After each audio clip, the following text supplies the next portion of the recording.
Ladies and gentlemen, distinguished delegates, good morning. It is my pleasure to welcome you to this second day of the Hague Summit on accountability in the digital age, and to this panel discussion on accountability and artificial intelligence. To explore the topic, we have a fantastic panel with lots of expertise, which I invite to please now come on stage.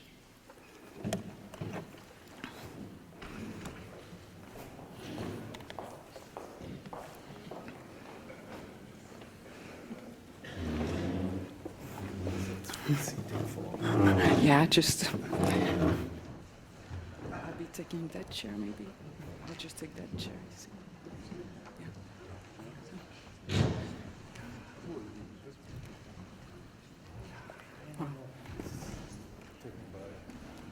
Yeah, just...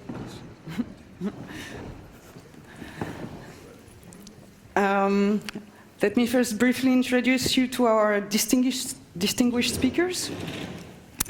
We have here Peter Batt, who's the Director General for Digital Society, Digitization of the Administration and IT at the German Federal Ministry of Interior. Stefan Ibaraki, Managing Partner at Reds Capital Investor and a renowned technology expert and consultant. Professor Tatiana Welzer there is Professor at the Faculty of Electrical Engineering and Computer Science of the University of Maribor in Slovenia. Irakli Beridze is the Director of the United Nations Center for AI and Robotics, which is located here in The Hague. Christina Callier is the CEO and co-founder of Oteos, which is a technology platform that applies machine learning and AI techniques to optimize video marketing. Lucas Roffel is the Chief Technology Officer at Thales Netherlands, a company which designs and produces high-technology systems for defense and security. Professor Holger Hoos is Professor of Machine Learning at the University of Leiden in the Netherlands and initiator of CLAIRE, which is a confederation of laboratories for AI research in Europe. Evert Hasdijk, sorry, just here, is Senior Manager and AI expert at Deloitte, where he leads the AI Center of Excellence.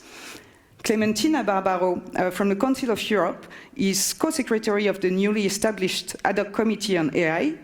And finally, Cedric Verholz is Chief of Section for ICTs in Education, Science and Culture at the UNESCO, leading initiatives on ethical AI and AI for sustainable development. So I have a fantastic panel today. We have quite a large panel and only 1.5 hours to discuss, so I will remind everybody to be brief and conscious of the time during your intervention. And to begin the discussion, I would like to invite each of the panelists to provide an opening statement of a few minutes on what you think are key issues and potential solutions when it comes to AI and accountability. I suggest we go like this. You have mics on the table. Good morning, everyone. One of the things I did in my career in AI is I had a company, and we started that about 20 years ago. And so I was an entrepreneur. My mother was an entrepreneur as well, and I want to tell you a story about what my mother told me, because mothers are always right. We were discussing hiring people, and we were growing with my company. We were growing, and we were discussing hiring staff. And my mother said, "Evert, the thing that you need to do when you hire people is not that difficult. You need to look for smart people, and you need to look for people that work hard. Right? You don't want stupid people, and you don't want lazy people. But the worst thing that can happen to you," she said, "is if you hire somebody who is stupid, but who works hard. Because people who are stupid and who work hard don't understand what they're doing, but they're doing it very, very quickly, and they do it a lot." Why am I telling you this story? Because we're building things that, we call it artificial intelligence, but it's quite stupid. It doesn't understand what it's doing. It doesn't have a notion of its surroundings. It doesn't have a notion of the impacts of any decisions that it makes or any actions that it takes. It doesn't understand ethics. It doesn't have any ethics. It's totally value-free. And that means that it's in many ways, stupid. It can do one thing very well, maybe even better than most humans, but it doesn't understand the context in which it's working. To be able to assess whether it's ethical, whether it's good what it's doing, to use that word, we need human intelligence. So that's why we need to be able to interpret what an AI model, what an AI system does. We need to be able to assess by humans whether its decisions are right, are the right ones. That's the essential point. So when my children, so I'm not a mother, so I won't always be right. But when my children are 11 and 13 now, so we don't discuss hiring people a lot yet. But when we do, if we ever do, I will tell them the same thing that my mother told me.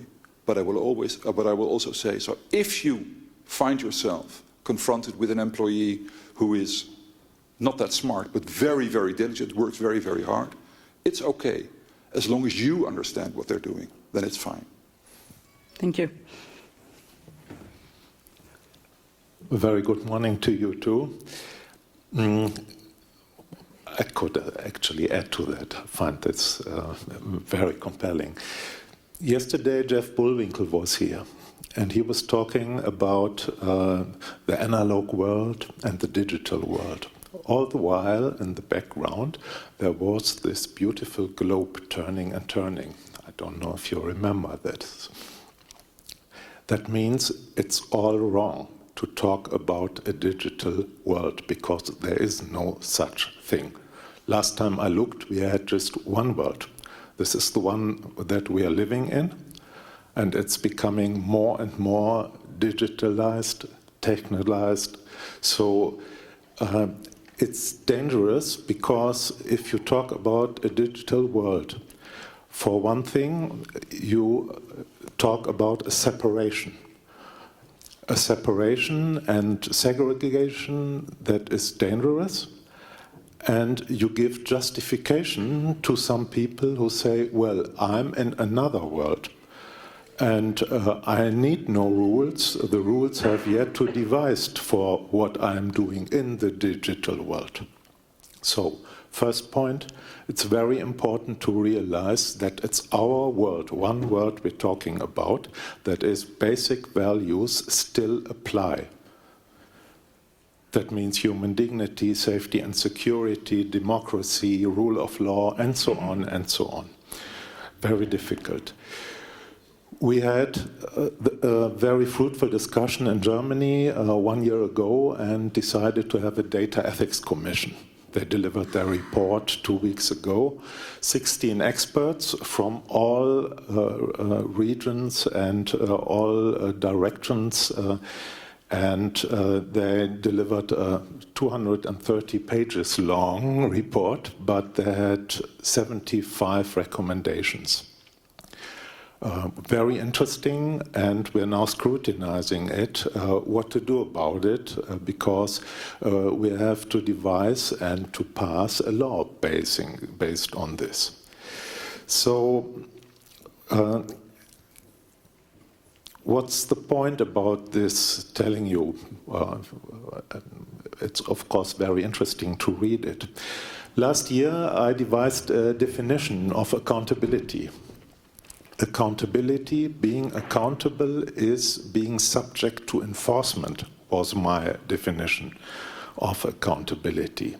Being subject to enforcement is exactly what so far only nations or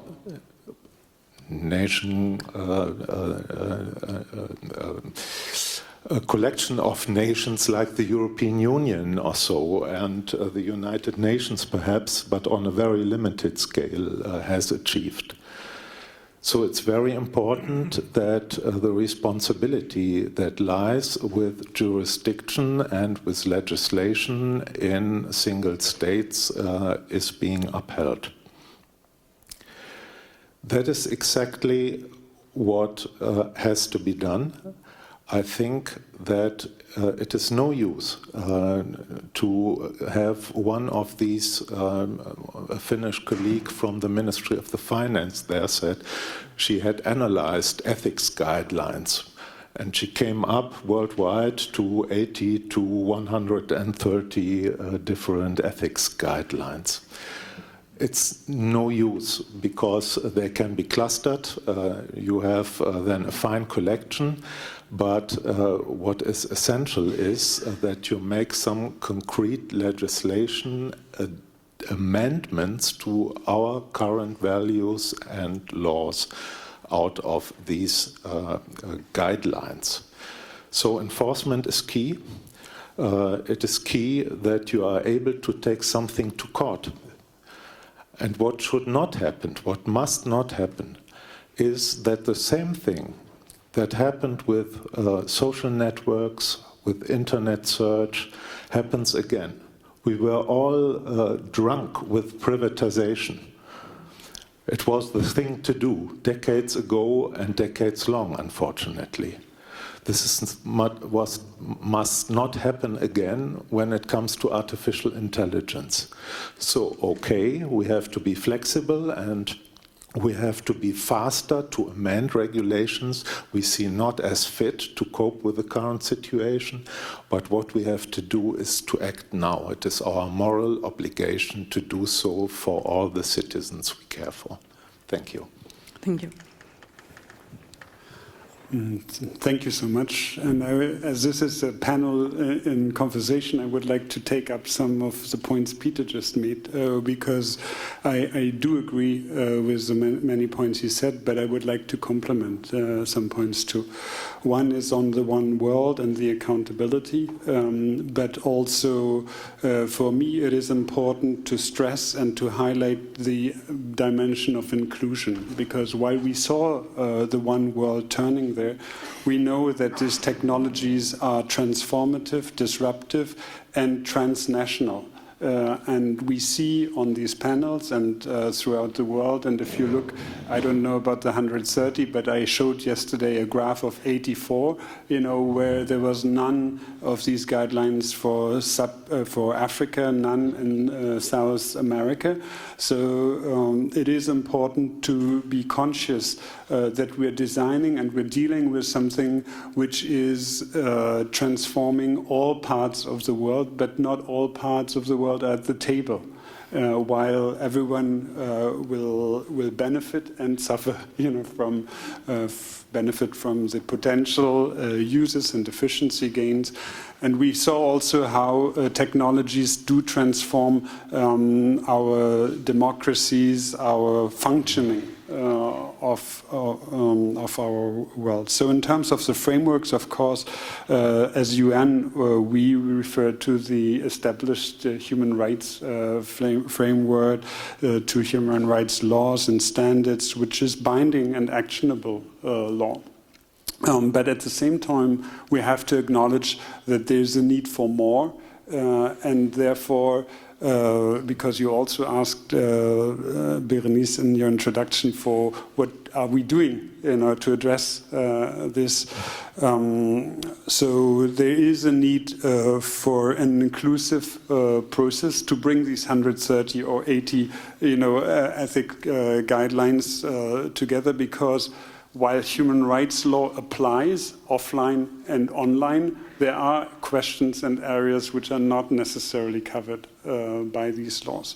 So UNESCO has a general conference in 2 weeks which will decide on a standard setting process, and over 2 years we will have expert meetings in all the regions, online and offline consultations on bringing together all these different stakeholders from the private sector, from civil society, from academia, from governments, to agree on a framework which could then guide also technology development and other law applications.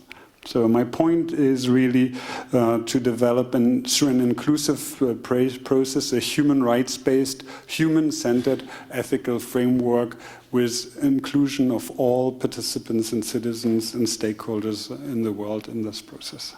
Thank you. Thank you. Hi, my name is Christina Collier. I'm a CEO of a marketing technology company, as Berend and Bernice mentioned. So from my perspective, I'm really one of those platforms that has to think about accountability to our clients, to the clients of our clients.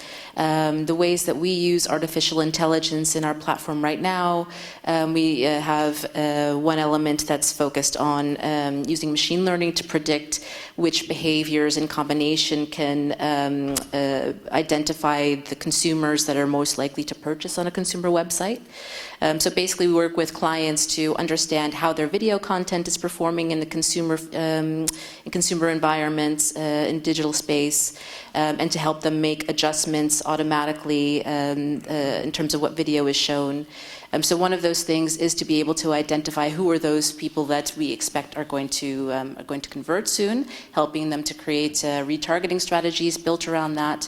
We also use computer vision to detect what items are in a video. Some of that is more based on objects and products and sentiment of a video and mood of a video.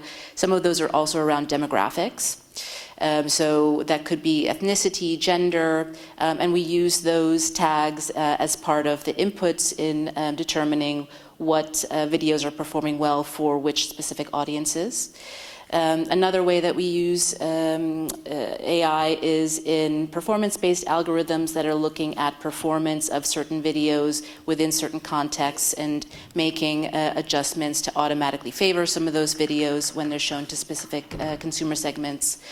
And then the last area where we're also using artificial intelligence is adjusting the video shown based on the demographic and their interest. So and the brands that we're working with are really large international brands, Philips, Microsoft, Krups, Tefal. So these are brands that, for one, really value their reputation and the way that they're engaging with consumers. But on the other hand, they're also very driven by generating revenue. And I think, thanks, that's one of the challenges that I see in terms of how to create more accountability is, on the one hand, these brands really want to create an amazing consumer experience and have a really great conversation with them and have a great reputation in the eyes of consumers. But on the other, they have a bottom line. And it's been quite proven that the more personalized that you're able to create the experience for the consumer, that has really strong commercial impact. So on the one hand, you're trying, as a marketeer, to really maximize your revenue, but on the other hand, you're trying to protect your brand and make sure that there's no issues in how consumers perceive it. So from Authia's perspective, we also take those things into account. In terms of the solutions that we're putting in place, we are really focused on, as was mentioned before, this human layer. So having this point of validation where we're actually looking at the output of a lot of the algorithms that are used in the different areas of our platform. Do they make sense? Do they seem like they're having particular biases? We're doing that with normal human checks, just as sanity checks. We're doing that also with performance checks to see if the algorithms are performing as expected. And we do a lot of tweaks to our algorithms in terms of what features that we're including and excluding, seeing what sort of an effect that has on the performance. And all of that is to sort of say we're taking this approach a bit of self-regulation and having accountability to deliver the results that we promise to our clients in terms of balancing that the reputational importance with the commercial importance. But I think we're still in a bit of a luxurious position because we're a privately held company. We can still have a lot of autonomy in terms of how we prioritize our product, the conversations that we have with our clients.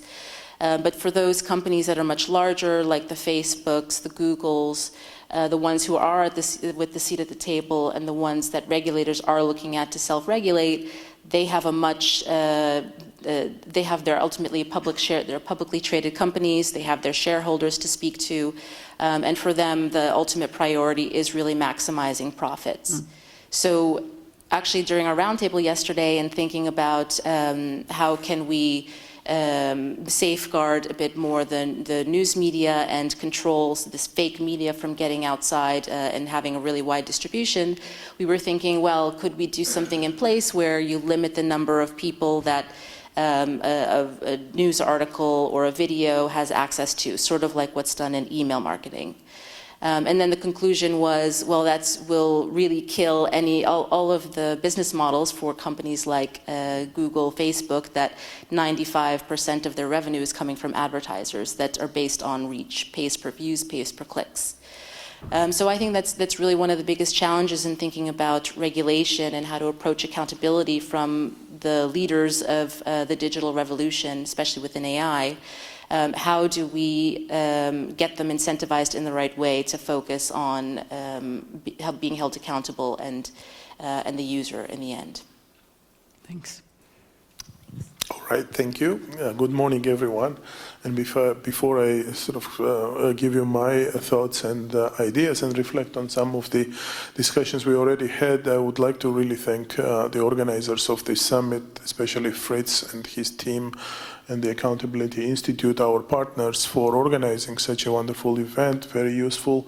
And these are the debates which is extremely needed right now in this fast-growing, sort of exponentially growing technological world, where probably the speed of innovation is one of the most dangerous things we can face, and see how we can sort of adapt to it. And these are the type of discussions which is going to feed into the policy making. And one of those challenges, where is Fritz actually? I want to personally thank him for this. He's not there, but please convey this to him.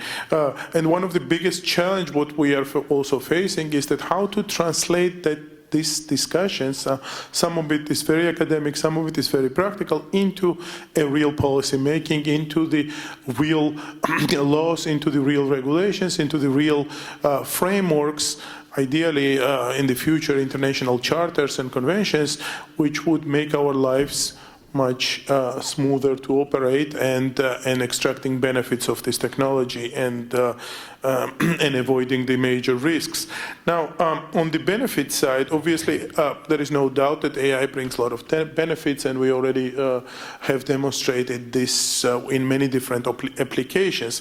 However, if we look at the danger sides, there could be different opinions, but some of the aspects which our center of the UNICRI Center for AI Robotics is working is that what are the, so I want to pose this kind of open question, which I would like others to also reflect on, is what are the immediate challenges or immediate dangers we have from the AI right now from a practical point of view? And I think that nobody can really dispute how AI could be used for malicious purposes, or how it could be misused, and how it could be misused by criminals in many different ways and categories, which we are examining, like from the digital threats, the cyber crimes are big and growing, and we don't see really that this trend will go down, and putting on the AI applications how this is going to amplify, or the manipulation of the political processes and how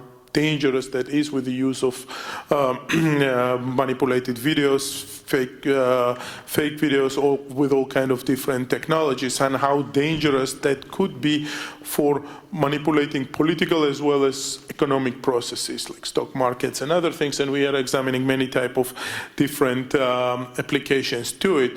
Now, looking more on the accountability side, we are also looking how technology, how AI could be used by law enforcement and police in particular, or other law enforcement agencies, and we have a special platform for that together with Interpol.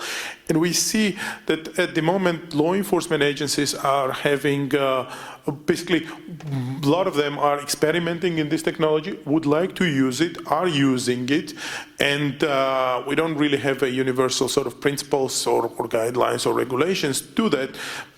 And therefore, yeah, this is a kind of a mismatch which we are working, and this is something that we need to bear in mind, that the technology itself, AI, will be very useful for the law enforcement, but at the same time, we should have some sort of understanding that where are the lines where this should be growing. And we have a lot of calls actually, or during the meetings, from the law enforcement agencies themselves asking us to create something which would help them not to cross those red lines which they might be crossed and be criticized as well. So we have a kind of like a situation when at the moment this has been experimented, but at the same time we need to create something for them as well to defend it.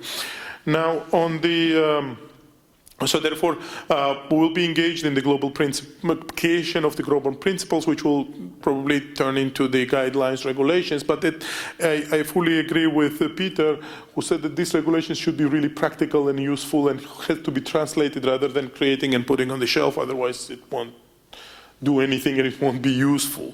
So when we're creating something like this, we need to involve, I'm really a big believer of the multi-stakeholder discussions and cooperation, but at the same time bringing it really in a practical sense. And the final reflection is on the inclusiveness. Our colleague from UNESCO was mentioning, fully agree right now, and from sort of looking at from a slightly different point of view is that right now we have around 40 countries in the world which has AI national strategies or interests in the national strategies, and this is not enough, obviously. And what we need to avoid is that having a digital divide growing bigger and bigger.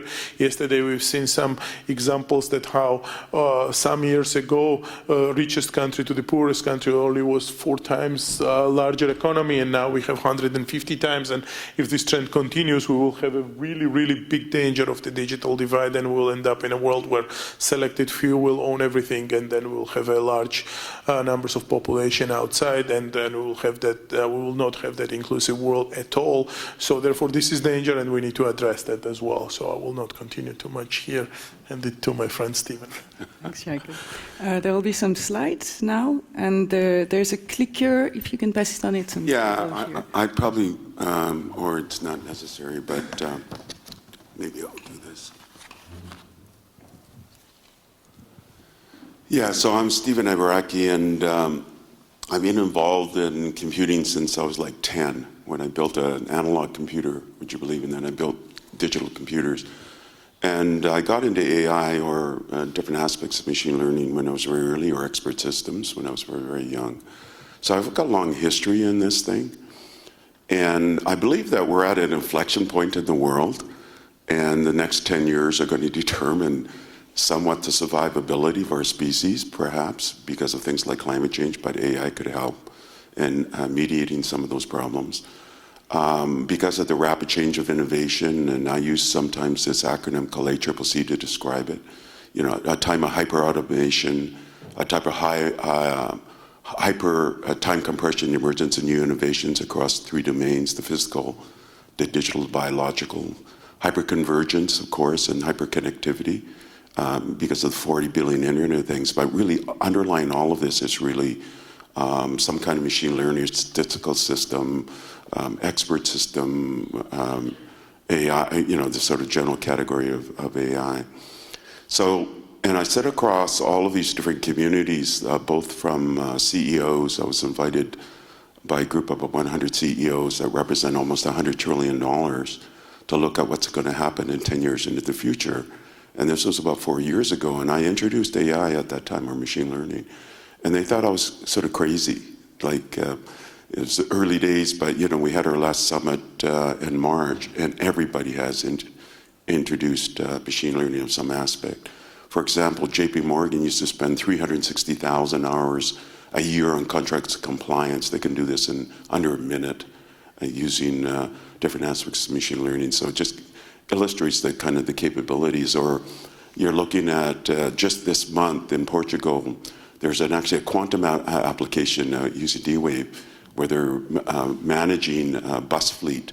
And it used to take something like managing the over 1 million data points used to take over 45 minutes. They can do this in milliseconds now. So there's sort of an application of quantum computing and machine learning. So, but then from accountability standpoint, and I'll see if I can flip here, I really want to point out that the ITU has been transformational in the world.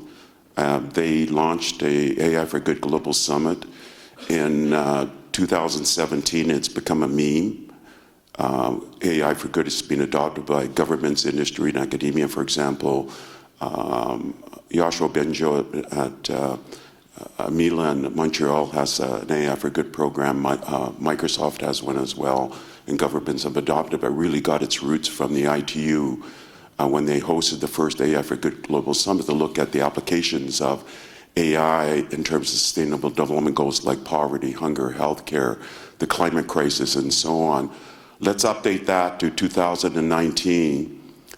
All 37 UN agencies as partners, ACM, XPRIZE, 375 speakers, 200 projects in terms of the application of AI in a positive way to address the 17 Sustainable Development Goals. Some of them are already activated, like the World Health Organization, ITU, Focus Group AI for Health, which is working on performance standards in the application of AI in healthcare, and also autonomous vehicles. But another topic area that's being transformational for all of these years, since 2017 to this year, is accountability, responsibility, transparency, fairness, equity, ethical use, explainability, contestability, all of these sort of different aspects of AI. And as I mentioned, 1.3 billion media reach this year. So the next one is May 4th to 8th in Geneva hosted. It's actually the biggest interdisciplinary summit, of which accountability is a big theme. Unlike other ones out there, it's actually free to attend, subject only to available seats. And I want to highlight Fritz if he's in the room, because Fritz was at the founding of this thing. He was actually part of the founding. So Fritz, you deserve some credit for making it the great success. As Irakli, he was there the first year, and so on. And this coming together first time government, industry, academia, media, and all different and UN agencies to make this such a great success. But so, 2 points. We're at an inflection point of the world. We can even have an extinction point, perhaps in the next 18 months because of things like climate change, unless we make a radical difference, and AI can help in that. And then all of the accountability, responsibility aspects, and the unequal kind of application of it, for example, in Asia versus North America. And what does that mean in terms of the application of data and the differences of opinions of data, and how is that going to drive the use of machine learning and so on. So it's a bigger conversation, and it takes literally days, like what's happening here. But the implications are so broad. So anyways, that's my little piece. Thank you. Thank you, Stephen. And thanks to the organization to have a podium to speak to so many people as a large aerospace and defense company. So Thales is a European aerospace and defense contractor with about 80,000 people. And we work in all kinds of aspects, aerospace, Airbus, we work in transportation. In the Netherlands, we are most known for our defense activities, but the group as a whole is about 60% in aerospace and transportation and 40% in defense. So what you see within Thales is we develop systems that usually involve lives, either in a plane or in a train, or in our defense applications, it's very clear. And we are certainly always facing responsibility. To tell you a little secret, we are doing AI already for more than 2 decades in our systems.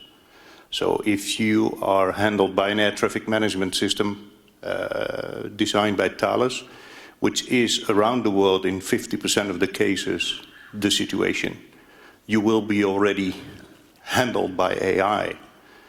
But we also see, to tell you another little secret which hooks in to what was said before, we believe that we are only in the first 3 to 5% of what AI will make possible in the coming years. It's a little bit reflecting on what Stephen also said. So if you take that into account, and we are already looking at it like we are now, we are concerned on how we can deploy these systems, because we already see that in our systems, usually humans are at the center of decision making. And our AI is mainly there to support this decision making. But decision making will only be based on trust. You will accept a proposed decision if you trust the system.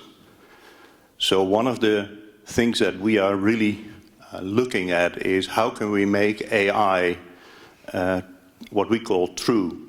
And true has three different parts. One is transparent.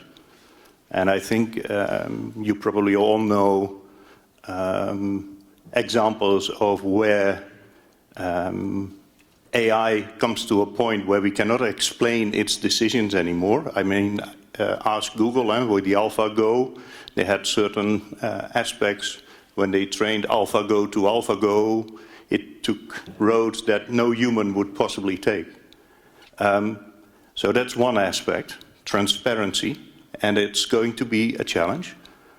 The second one is understandable. It's related to that. If it is not transparent, it will be more difficult to understand. And the third part is ethical. And it sounds maybe a little bit different to hear it from a large corporate aerospace and defense company, but we are in the business of safety and security. So for us, it's really important to have ethical solutions as well. And I had a discussion, I think it was with Bernice, on how do you determine the boundaries in which you can let your AI operate? Because I think one of the real differences we have to realize with AI is that if you deliver a product in, let's say, before the AI times, it would not change if you looked at it next year. Maybe it had some feature updates. But now we can produce products and solutions that will be better next year. Well, are they really better? And how do you do it with certification? I mean, there's a lot of discussion about autonomous cars. To be honest, we already have autonomous trains for about 15 years. But we still have challenges in this field.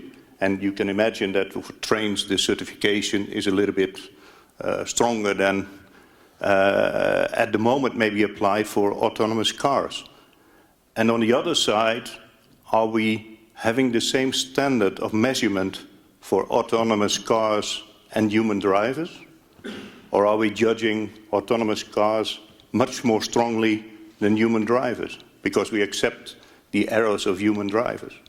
So I think even making the regulations or making the line where we should make somebody accountable is already very difficult. And I think because of the complexity of the problem, we are in dire need of together framing the regulations or the rules or even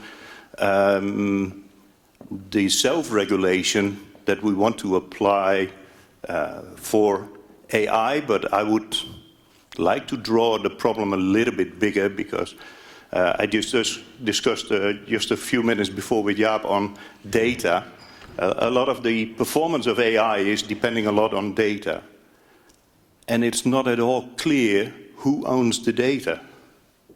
So I think we also need, and especially in terms of governments and countries, and you need to be aware that you have to share data, you have to make data available to really make a difference, and also to avoid bias. Because if you take data sets that are too limited, and that's what you could call diversity and inclusion in data sets, that is really going to be an issue. So I think we as a corporation, we see that our solutions quickly become much more sophisticated, but we also see great challenges in making it trustable. And I think we all have a role to play. It's not a responsibility of companies or of countries or of local or national governments or of the United Nations or the EU. We need to, at all levels, discuss this topic. Thank you. Thanks. Thank you. Thank you also to the organizers for having me here. You said some very interesting thing, Lucas. So let me just build on this a tiny bit. So there's 3 points that I think would be worth making. The first is actually about the nature of AI, right? And I feel sometimes there's a little bit of confusion what that actually is. You know, is that an attempt to wholesale replace human capabilities across the board? Some people think so.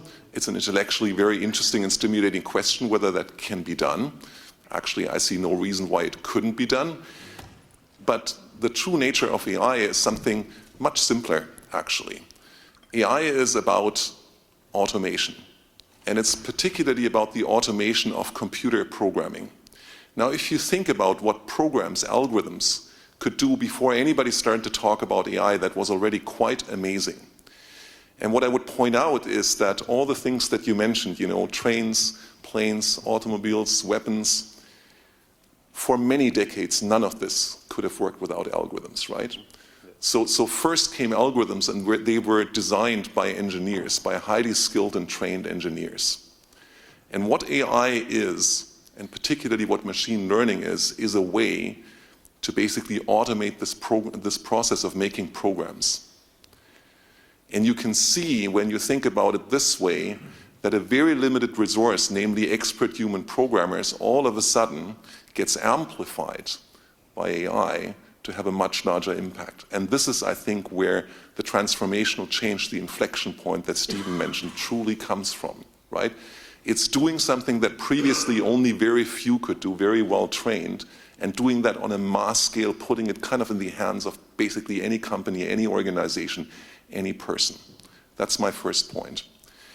The second point is, when you look at devices like this, of course you think there's AI inside, because this is an iPhone, so there's Siri in there. But there has been AI in there for a much longer time, because the microprocessors that execute computer programs would be completely impossible to design for human engineers alone. Humans have actually remarkable strengths cognitively, but also remarkable weaknesses. And one of the things that defines our intelligence is not just the ability to learn, and actually to learn from remarkably little data, but it's to reason logically. And if you want to make a microprocessor that works reliably, that is trustworthy, you need a lot of reasoning. More reasoning than the human brain is capable of doing, even the highly trained human brain. So the way you make a microprocessor today is you use AI techniques called automated reasoning techniques. And this has been quietly going on for a very long time. Some of you are old enough to remember the famous Intel Pentium bug. Cost Intel billions of dollars in damages, right? Something like this didn't occur again. That's because we have automated reasoning techniques that are strong enough to make correct hardware most of the time, and to an increasing extent also correct software. That's my second point, that AI has been with us for a very long time and has done a lot of good for us. My third point has a lot to do with the problems that I see coming. And here I want to connect to something that Irakli was saying, and Stephen perhaps as well. And that is, I think here we all agree that the true threat is not that some sort of strong AI takes over, right? That's what we see in the movies, and this is something that people are concerned about. And maybe it's correct to be somewhat concerned about that, because one could go technologically in a direction that could perhaps ultimately lead there. But the true risk is something completely different in my opinion. And that is actually the forms of AI that we already have. We could call that weak AI. And the forms that we will have 3 and 5 years from now, which will still be pretty weak AI compared to the full spectrum of human intelligence. To have those deployed in a somewhat less than expert, maybe incompetent and naive way. And that is exactly coming back to Everett's point, right? This is well-intentioned people, right, that just have the normal human cognitive limitations, deploying things that they don't understand in circumstances where they don't really truly understand how things interact, right, and causing inadvertently a lot of damage. That's what I'm concerned about, right? And the point in case is something that illustrates that nicely, something that has nothing to do with AI in any sense of the meaning, but points that way that technological complexity can very quickly become really hard to manage. And this is a domain in which you have expertise. It's the Boeing 737 MAX disaster, right? That wasn't an AI system. That was a much, much simpler system. yet it was way too complicated for anybody at Boeing to understand truly, for anybody at the regulator to understand properly, for even the pilots to understand properly, and it cost hundreds of lives before the plug was pulled on this thing, right?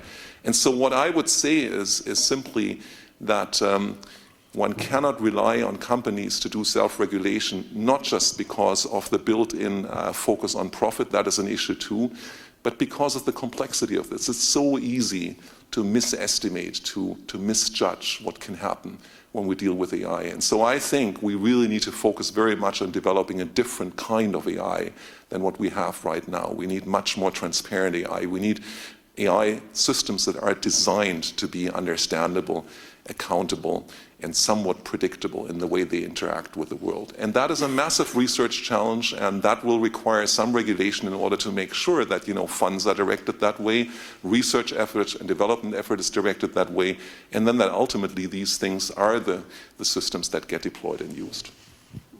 Thank you. There will be some slides again. So good morning, everybody, and thank you again to the organizers for inviting me. Well, first of all, about the title of our event, Accountability in the Digital Age. I was thinking that if we were here 5 years ago, perhaps we would not yet made the steps. Perhaps we would have been talking about ethical standards which should guide AI, and today we are already talking about accountability. And I think this is for the presentation, right? So before coming here, I just thought of reflecting a little bit about the definition. And here we have a definition from the Cambridge Dictionary about accountability, where you see it entails a notion of responsibility for what we do. And so responsibility, which could be, of course, political. We just, take responsibility for our actions, but this could go also a little bit beyond that. And it could be, for instance, blameworthiness. What happens if something gets wrong, which is very close to the legal concept of liability. And then accountability is also give account of something. And of course, if you need to give account of something, then you need to prove that. You need which kind of processes you have put in place in order to master the effects of what you do. And this is also very interesting because in reality, this is something which is also coming up in legislation. The GDPR foresees specific measures of accountability. You need to keep records of how you try to master, the collection of data, prevent unintentional and unlawful use of data. And this is also a concept which is expressed in Convention 108 plus of the Council of Europe. So when we are talking about accountability, let's not forget also that there has been important steps which have been taken recently, including by very important professional actors such as I4ADA, which is the global standard organization in the field of electronics and engineers, and they have issued a very beautiful ethically aligned design publications in which they said that as regards accountability, that designers and the operators should be responsible and accountable. But the question is, it's important, but is it enough just to leave it on the plan of ethical standards? And I bring the perspective here of an international organization like the Council of Europe.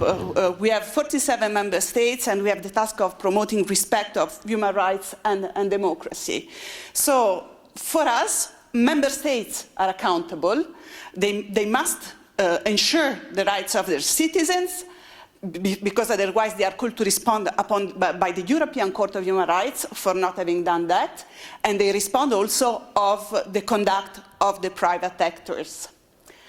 So, here we, I think it's one more. So how now the Council of Europe has decided to answer to this challenge of accountability?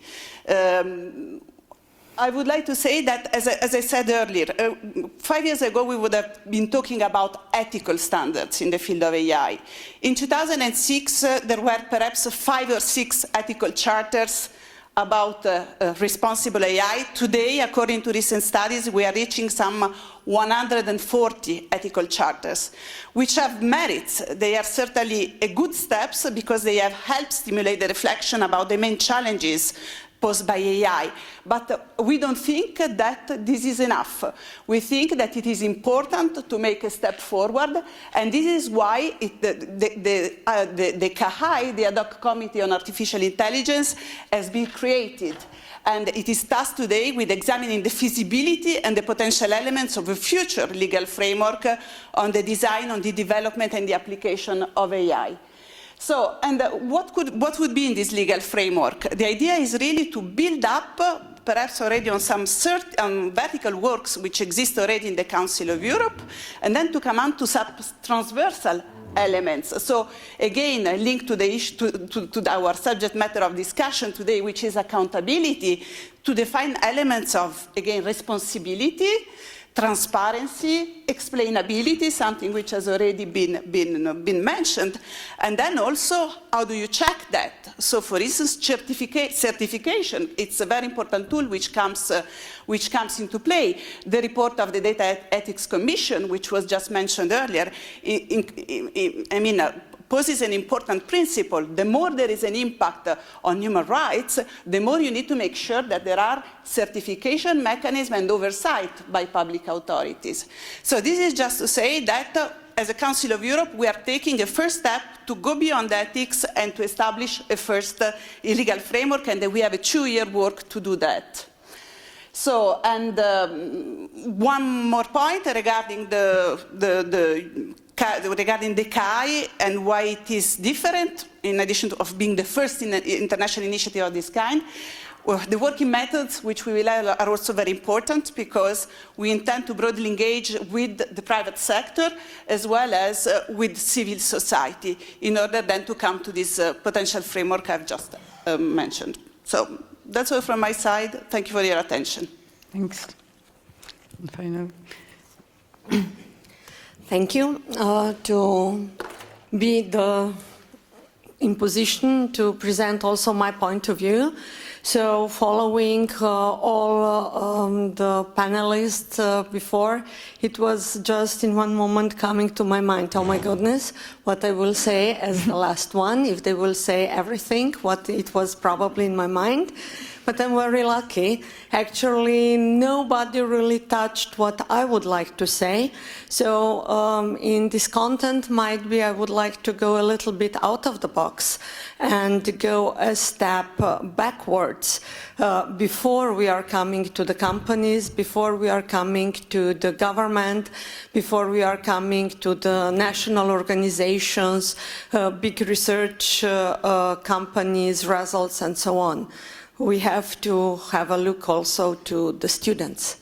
I mean, as a professor and a teacher, I have the responsibility, might be even accountability in some way, to teach them not only the technical issues, the engineering, how to work, how to do the good products, which programs to use, which platforms, what all is on the market, and so on, but actually as well to make them aware what all this technology, all these tools, all the products that are on the market are really meaning. And sometimes we are forgotten on that. There are institutions that they have lectures about the ethics and technology influence or whatever, they have the title in this way. But I believe that unfortunately we are many institutions that we do not have the courses like this, but we are teaching engineering, from electrical engineering, where actually at the end of the day started what we are talking today about the artificial intelligence. And the students don't really think in the way that there is something that they have to take care more as just for good programming, selecting perfect algorithms, be up to date with the technology. So one of my goals also in my teaching is that I'm bringing them, besides, as I mentioned already, the engineering knowledge, also awareness for many things, also to the culture things, because in different cultures, again, we have heard at the beginning about the inclusions, about how the different countries are not really participating in these parts and so on. So I'm trying to make them aware about the culture differences that can influence our work in the computer science, in informatics, in engineering, as well as for the ethics, because they probably never will hurt so long that they will come to the company, and the company will luckily have the person responsible for ethical development, or the company will have the rules, the documents for that, and so on. So what we can do more? I believe that on the national levels we are doing already, and also the international. Just recently IEEE was mentioned, and besides others, IEEE has also the rules for the computer scientists, how to develop, how to programming. ACM has the same, national associations have, and might be already to give them this on the national level to read, to be known with that, would help fast to bring them on the better level, to open their mind and make them aware. Thank you. Thank you very much to all panelists for all these very interesting points. I think we all see some sort of agreement and convergence on a number of points, including that we want accountability for AI, first of all, and that in order to ensure such accountability, we need to take into account our common values and to integrate them into the system. There is some consensus that we need some regulation to some extent. However, we're not sure yet how do we do this regulation effectively. I think we need to discuss a little bit where should be the limits in terms of what we can and what we want to do. How do we regulate effectively? That means how do we bring everyone at the table from all the perspectives we have here? How do we bring legal binding norms without having industry telling us that it will hinder innovation? How do we deal with this sort of duplication of initiatives? Because if everybody is going to start doing their little initiative to try to find a set of values where what we need is perhaps to try to reach finally a consensus on a number of values.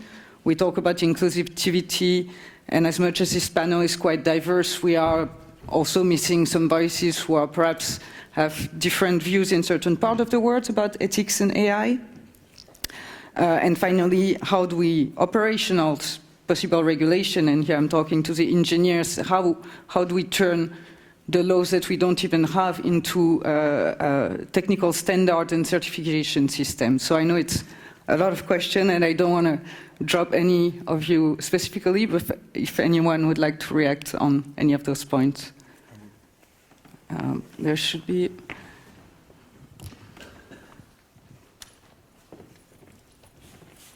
Is it working? Yeah. So I want to react on a couple of things that were said, because one of the things that you said, Peter, rings true in my mind, and that's this urgency. Right? You said we can't make the same mistake that we did for social media. We have to start regulating, and then I like Cedric's point. It has to be actionable. But 2 years, really? We just heard, right? So Lucas, Holger, they made the point. It's here. It's been here for a long time already.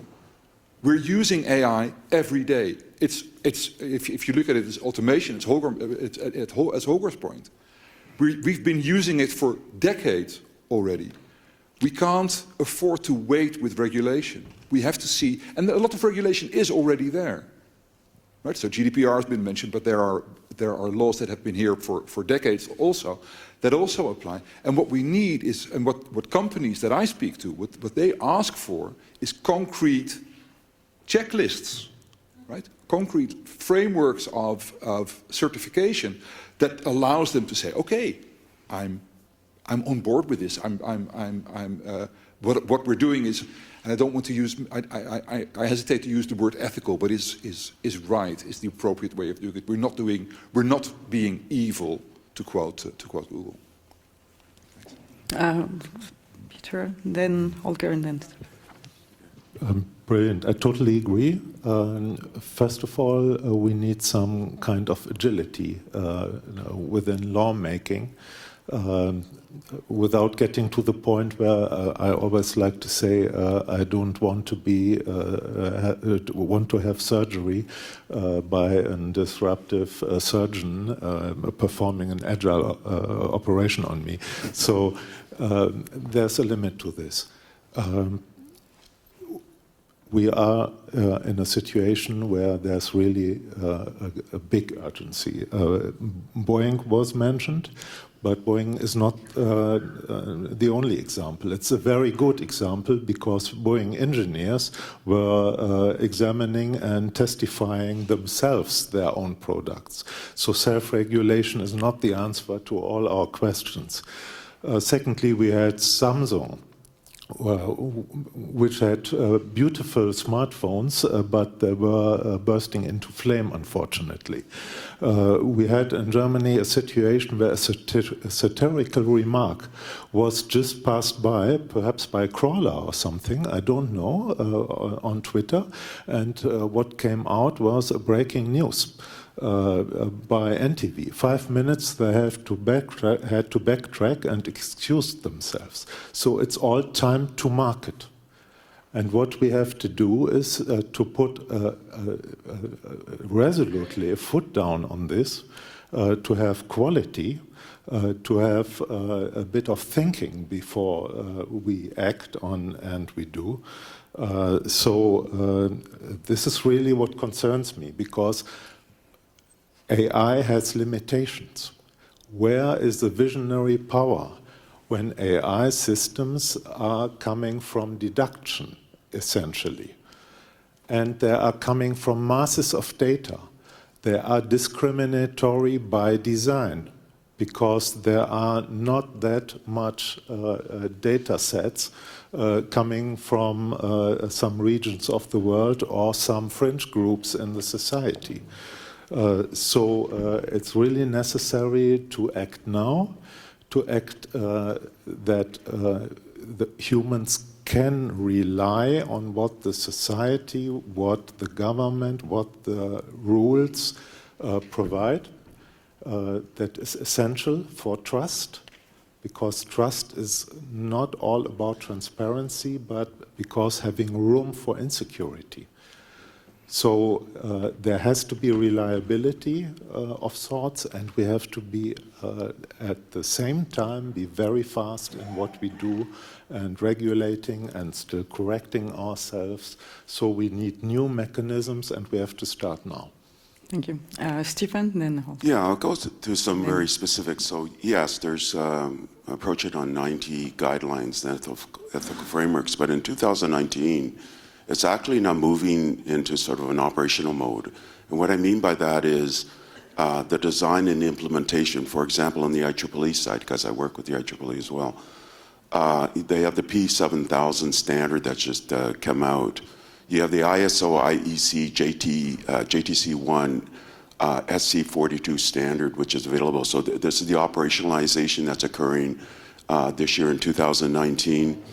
From the UN itself, from ITU, you actually have the focus group AI for Health, which I mentioned earlier, is actually working on the performance standards of the application of AI in healthcare, and the different regulatory bodies are now already involved, and major health institutes and so on, and that work's well underway already and has wide adoption globally. ITU is also leading one on autonomous vehicle standards in terms of the application of machine learning and so forth in that area. Canada, back in 2016, is one of the first countries to come out with a national policy and standard regulations around this area. It's all open source, it's readily available. I just talked to the head. Her name is Ashley Kesselvan. In fact, she's embedded in a keynote I'm giving next week, an interview I did. But all of the available mechanisms are there, and Canada has over 200 sort of agencies and so on who are using it, and other countries have adopted it, so it's available for everybody to use. Australia has also come up with one this year where they actually have, I mentioned before, accountability, responsibility, transparency, fairness, equity, ethical use, explainability, but they added this other idea of contestability, and that is autonomous systems or AI systems, when they make some kind of decision, do you have the ability to contest it? And GDPR has this as well, right?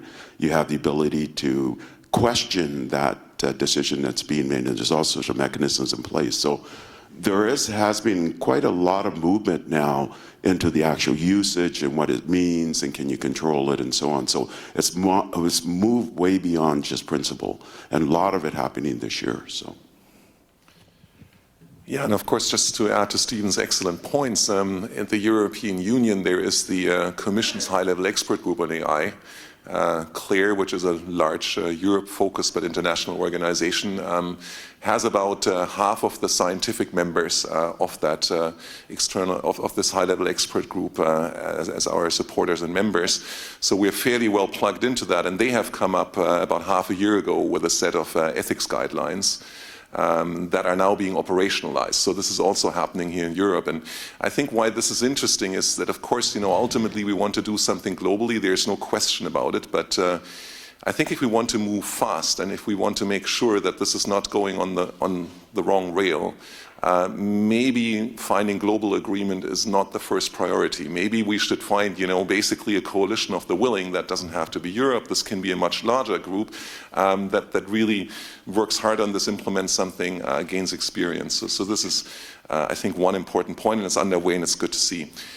Second thing, I'm going to say something very controversial here, which is that, automation is causing us headaches, right? Which is what we're discussing here at some level. But funnily enough, I think automation also provides some of the answers to this. And I just want to take a minute to explain this, because it's maybe counterintuitive. And it goes like this, right? If there is a shortage of human AI experts who can really do this well, and we have that shortage already, and it's going to get a lot worse over the next years, then one way of ensuring that we have some sort of uniform measure of quality for AI systems is to automate the construction of AI systems themselves a little bit more. And that way we can amplify, first of all, the human expertise needed to do that. Secondly, force the experts to make things very clear, because automating something, amongst other things, means that you have to make it extremely precise what's going to happen. And thirdly, you can make this challengeable, right?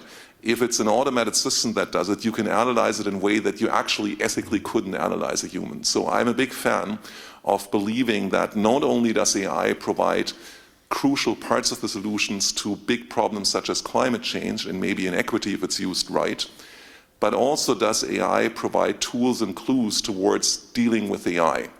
And I think that is a direction that people have started to follow that's extremely exciting, and that should be pushed on the technological side quite a bit further. Could help us in this context. And then Cedric, and then you're active. Thank you.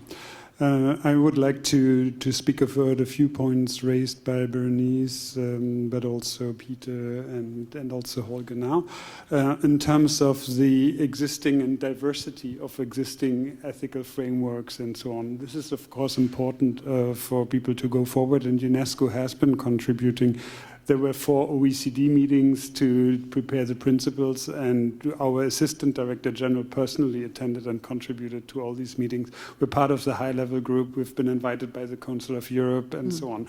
So definitely these are important points, and it is important to move forward.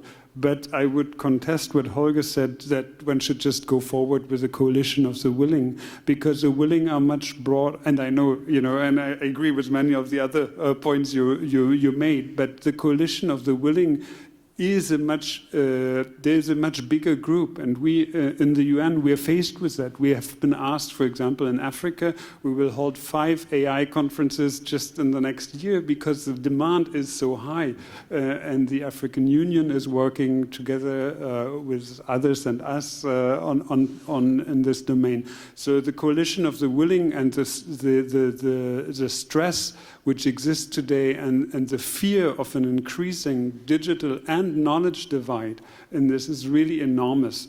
And I think we cannot ignore that, and it does take, unfortunately, we have some experience on that 2 years, if you really want, because there are high stakes in that, and high interests in that, and there is a high cultural diversity and differences of understanding. So we will have experts as a starting point if it's decided by member states. Meet 1 week just on a few of these ethical principles from all the regions. It will take to come up with some outlines and so on, and it will take then the iterations with the inputs of everybody. So unfortunately, we would like to do it like the OECD in a few months, but that will not be possible if we have a really inclusive process with reiterations, with the possibility of consultations, and so on. That's my short. Thanks, Irakli, and then Christina. Sorry.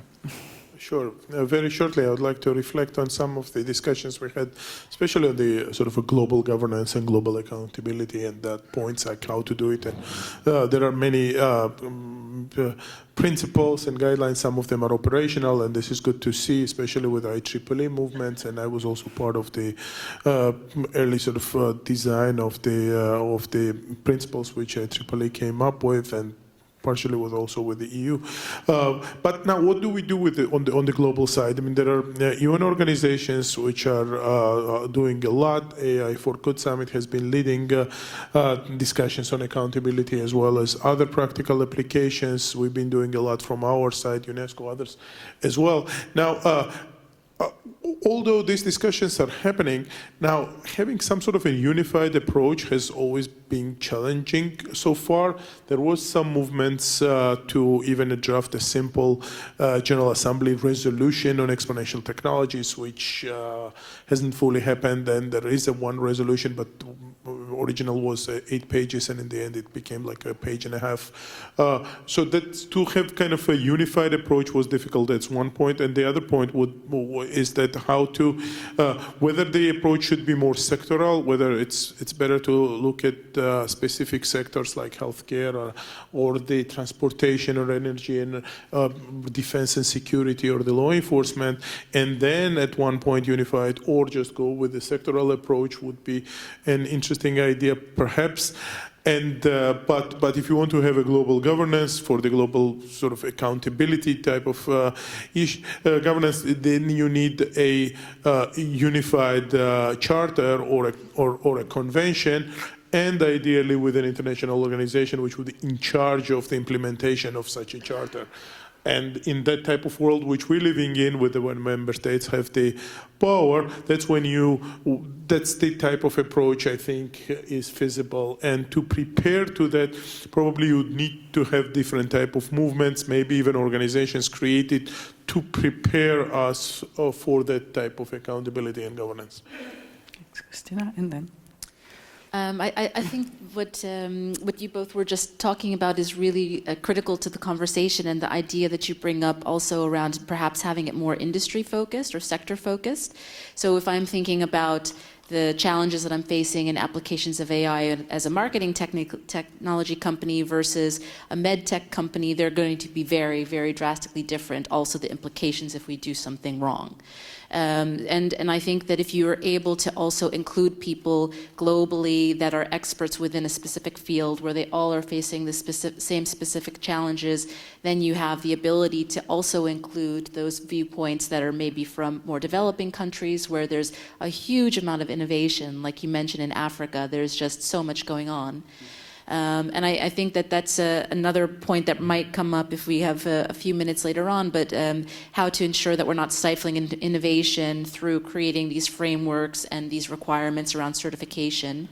And I think I operate a little bit more in that space of innovation, pushing the boundaries a little bit.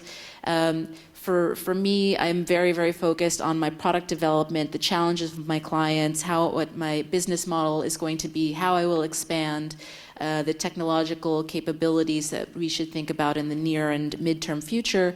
And I don't know about all of these different principles that are being implemented by all these governing bodies. So I think there's also a real risk, potentially, for those that are really carrying out those innovative ideas that could become the next Facebooks, the next Googles, if they're not informed in the right way or if they're not taking into account the right considerations at the start of the development of their technology because they're not included in the conversation. That's also a real risk. So if we were able to organize these working groups or summits more on industry, then you have that ability to be more inclusive in terms of the voices, the maturity level of the company, as well as the demographic in the region. Thanks. Yeah. Clementina wanted to. Yes, I would like to react to some statements which have been made about the scope of the regulation, whether it would be better to go through vertical regulation or horizontal regulation and so on. I think that vertical regulation is not a solution because it risks to create gaps and which would then leave fundamental problems unaddressed. I think it's much better to go, let's say, to build on the achievements of the vertical dimensions. I mean, before becoming Secretary of CAI, I've been working extensively on justice issues, where we have concerns of transparency, of users' control, which you find exactly in other fields such as data protection, such as health, and so on. So there are already elements on which we can build in order to try to define a transversal dimension of protection of AI. So for me, vertical is not a solution, even though I know that there are people, the Google director who still today have made statements on newspapers saying that they would prefer vertical regulation. But I think that for the interest of the citizens is not the best solution. The same is not for national responses, because then what we risk to find is a kind of patchwork framework which will not serve the interest of citizens, but after all, it will not even serve the interest of business, because it will create insecurity.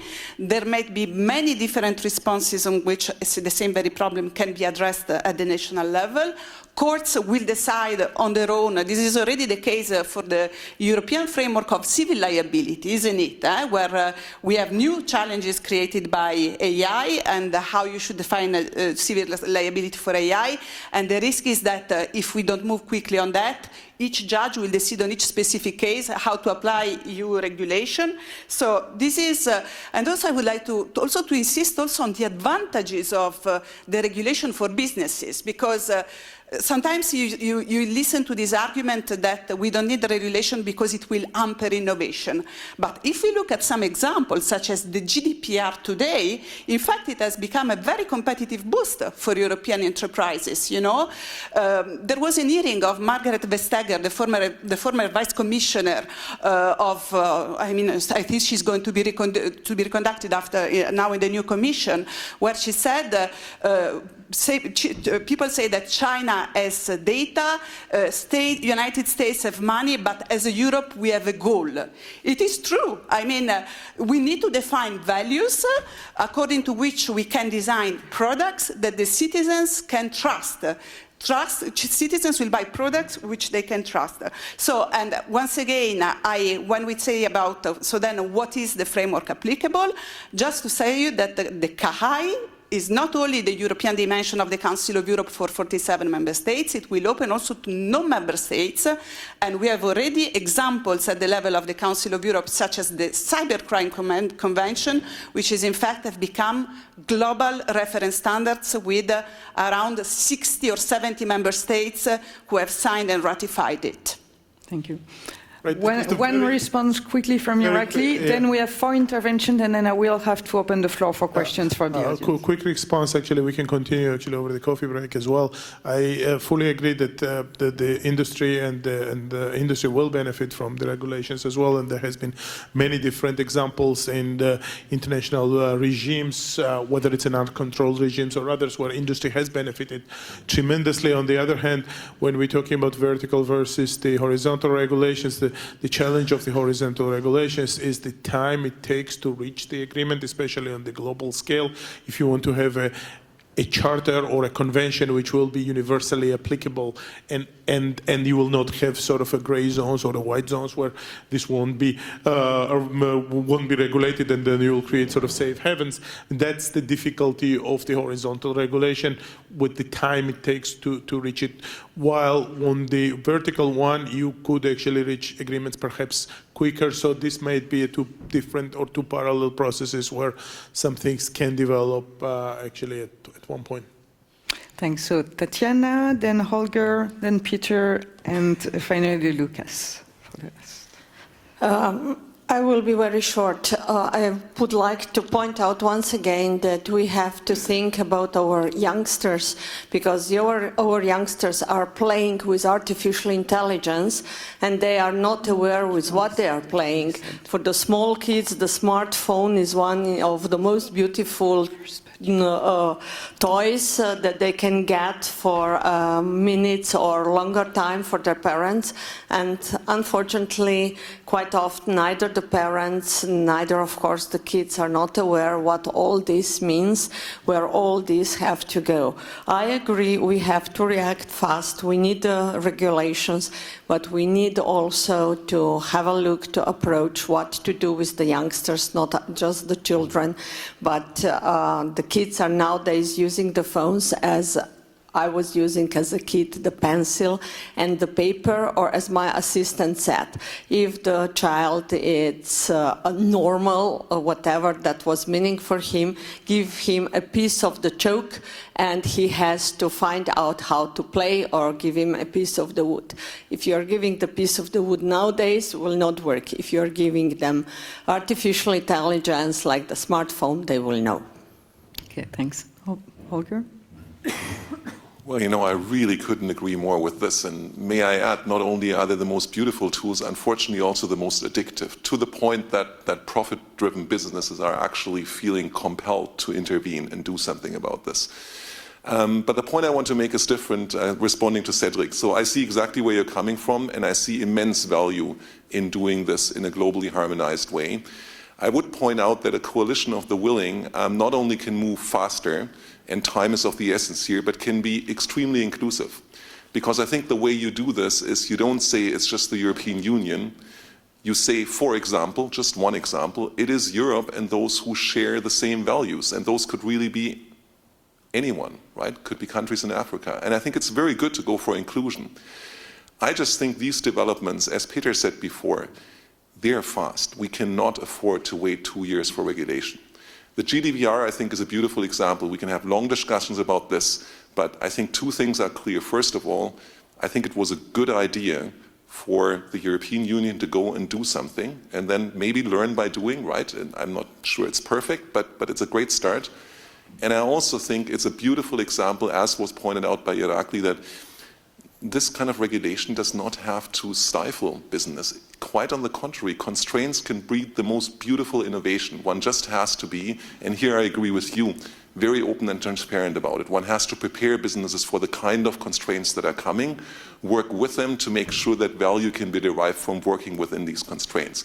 And then I think, building on the diversity of perspective that we have in Europe, plus countries that share the values, which are many indeed, we can do beautiful things that are highly valuable, but also reflect diversity. And that's what I think is really good. and also efficient and fast approach to deal with this issue of artificial intelligence and the accountability questions that arise with it. Thanks. Lucas, get the last comment, and then we open the floor. Peter, still. Oh, sorry. I'm sorry. Me first? Okay. Yes, you were first on my list. That is quite okay, because I couldn't agree more to what Holger just said. Just one example for the possibility of a coalition of the willing being able to provide some kind of blueprint for others is, of course, the GDPR. I was very skeptical. I still think it's not perfect, but I grossly underestimated the effect it had globally. So I fairly concede this, Paul. Kudos. This is quite a good example, I think. Three things. First, to Tatjana. And this is why the discussion about ethics is so important. You don't meet people anymore, or children for that matter, that say, you simply don't do this, or this isn't done. Or in German, das tut man nicht. The self-understanding, the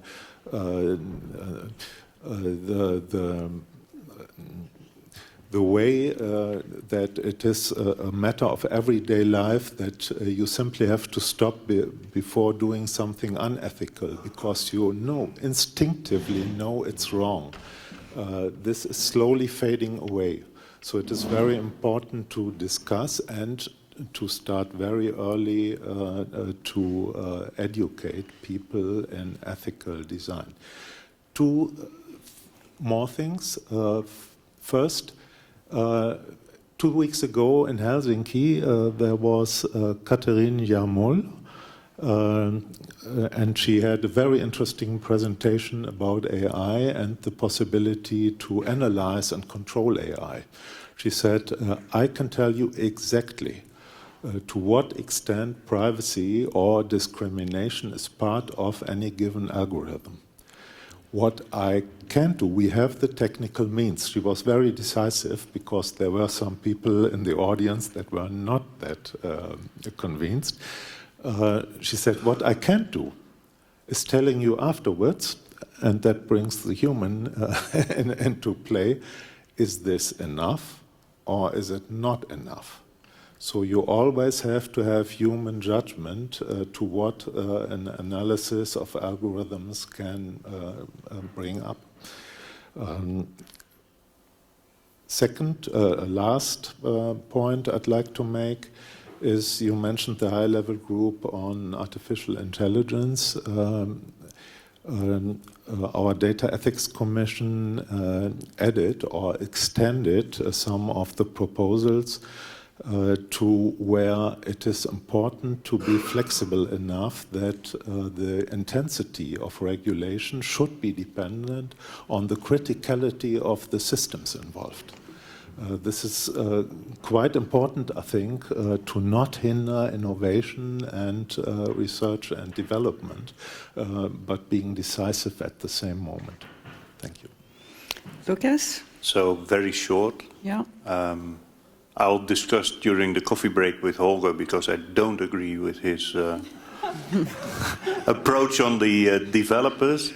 But I think to reiterate the point that several of us make, I think the urgency of indeed having in this case then a coalition of the willing is more important, and I would even advocate to go for the 80% solution rather than the 100% solution. Really have very quickly established what are the basic rules, and then we can still argue about the finesses on other things on which we disagree, but let's agree on the things that we can agree on quickly.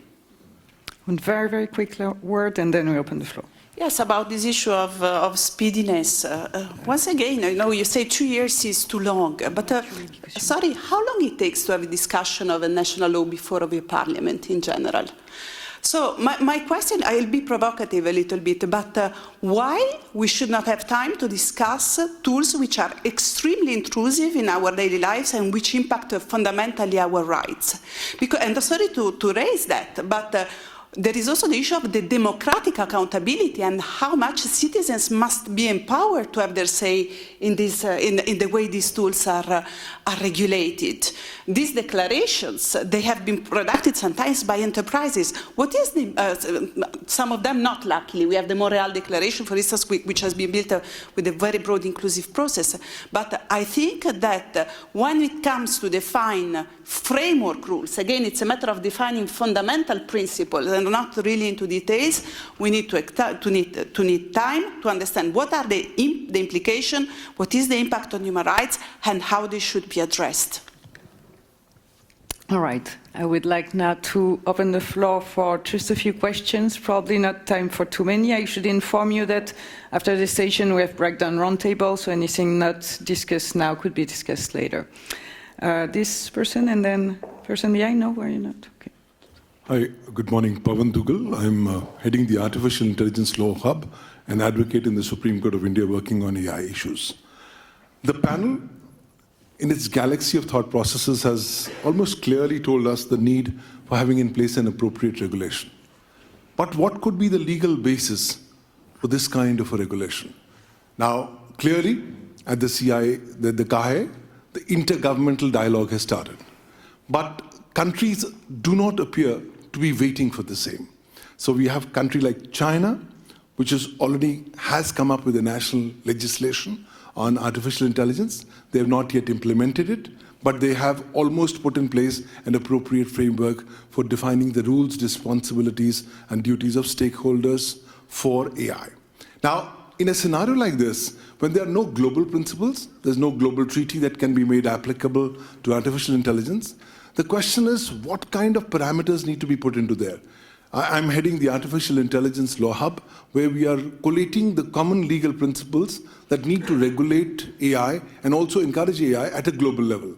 And we are trying to collate the work of various stakeholders and then distill the common minimum parameters that could help the various stakeholders. But I think from this distinguished panel of and the galaxy of the speakers here, I wanted to have your thought process. Supposing if we were to create a new framework at regional, national, and international levels, what kind of elements do you think needs to go into to populate these kind of frameworks so that at least right now this silos approach that's happening of different people working in islands, that needs to give away to have a common minimum understanding of common legal principles? The thoughts of the panel. Thank you. Thank you. I'd like perhaps to take one additional question. The person in the front there.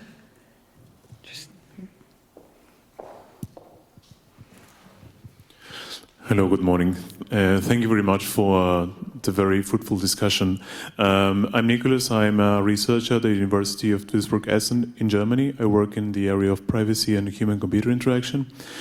So I was thinking that one of the nice things of the GDPR is that it introduces this concept of data protection impact assessment. And as some of you mentioned, these AI systems are mainly engineered to support decision-making processes. I think that one of the reasons why we are sitting here is because systems in some cases can mislead people to believe, think, and act in particular ways, which sometimes has negative consequences. So do you think we should start working on something like a social welfare impact assessment of AI systems? And if so, how do you think this can be carried forward? And how do you think is the role of interdisciplinarity in this process? Thank you. Thank you. I think we can already take those two questions. They are quite broad enough. Who would like to start? I think the questions that you raised are somewhat related in my mind, actually. So we also discussed this a bit in our roundtable yesterday, which Pavan and I were on the same one. But one of the questions was, should there be a spectrum almost in terms of penalty and so in regulation? So you have maybe something that you're monitoring, something that you're regulating for a particular action, but how should you determine the actual penalty that's going to be assigned to the infractor? And so I think in the example yesterday, it was the person had said that the police brigade or the fire brigade had arrived within 8 minutes when the fire brigade was saying it was 5 minutes, and then that person ended up having to go to jail for 45 days because they were spreading misinformation, and this was in Malaysia. Exactly, yes, yeah. Right, so so then that brought up the question of is that the right level of severity, and how do you judge what should be the right level of severity? And then we were talking about what is the impact, what is the scope of impact, what is the severity of the impact, and using that as also a factor in how you determine what the regulatory response should be. But I think the tougher question is also, how do you define artificial intelligence? How do you define the impact of artificial intelligence? And from those are, in my mind, some of the first questions that have to be answered before you can even start thinking about the regulatory framework. Anyone else would like to chip in on the elements? Very quickly, I mean, I don't want to repeat myself, but on the global sort of, there was a question about the sort of global regulations on the international level and how do we do it. Extremely complex process. If you want to have everybody on board, and if you don't have everybody on board, then you have really kind of places where things will not be regulated, and there will be places where it will be regulated, and it's going to create chaos, and it will create sort of places where some things could be produced without any regulations, and that's not good at all, and this is not the purpose. Therefore, what should be in there, it should be everything.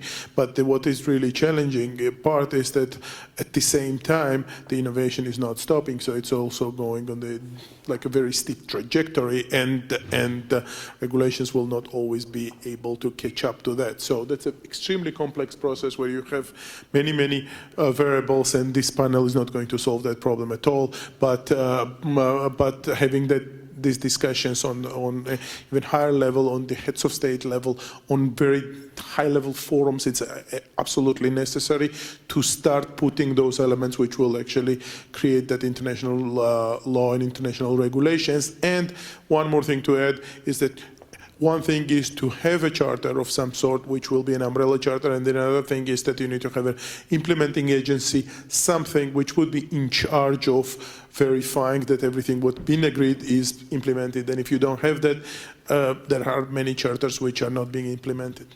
A few words from Peter and then Holger, and then I think the red line means we have to close the Last session. thing that was said is coming back to my definition, being subject to enforcement. Which is rather difficult in international environment, as we know. Coming back to the coalition of the willing and to the blueprint, I see the problem that you just mentioned when you told us about China. We had 2 years or so of a group of governmental experts on cybersecurity a time ago at the United Nations. And they needed 2 years to just agree on one sentence: international law applies. And that was a big success. Do not misunderstand me. But it is some kind of mini-tackle on the wall for the things to come. So having this blueprint possibility should be fine. Assessments, yes. I think we should try and go for assessments, but also for penalties.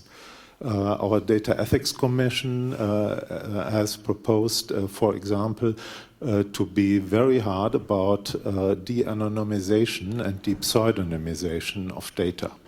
And they said it should be forbidden, strictly forbidden, and it should be penalized. So this is one way to go, to have innovation and research and development on the one side, but taking care of privacy issues on the other side.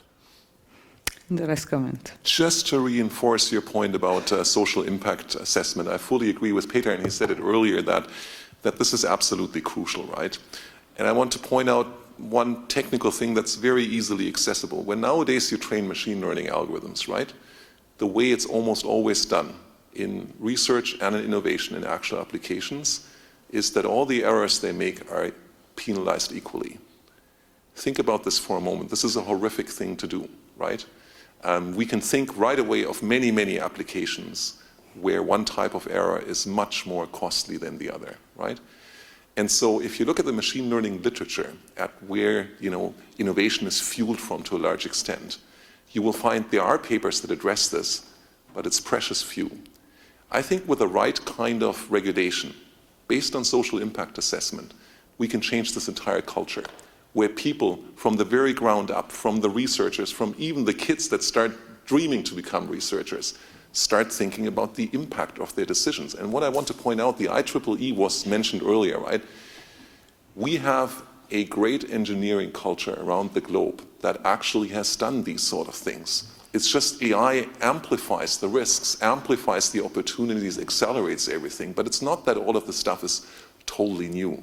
And we shouldn't pretend it's totally new. We don't have to actually really make something from scratch within 2 years. We just have to cleverly build on what we already have, find a coalition of the willing to sort of move ahead quickly and try to make blueprints that we can try and practice. And if they don't work, we'll go and fix them. Thank you very much. Now, I'm sorry, we do have to close the session. We'll discuss the way forward. I would like to thank our panelists for this excellent session. Sorry.